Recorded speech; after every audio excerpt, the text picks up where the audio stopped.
కదా సిద్ధు. అయినా చెప్తే పంపిస్తారా అంకుల్? నాన్న దాకెందుకు, మీరు పంపిస్తారా? కూరవయ్యనా?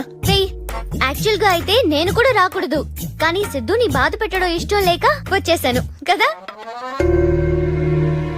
మా నాన్నగారు దేవాదాయ ధర్మాదాయ శాఖలో పనిచేస్తున్నారు. మాకు అన్ని టెంపుల్స్ దర్శనం ఫ్రీ తెలుసా? మరి ప్రసాదం ఫ్రీ సతీ.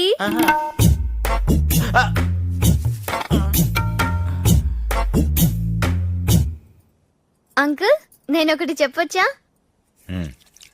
మీరు చాలా హ్యాండ్సమ్ గా ఉన్నారు అంకుల్.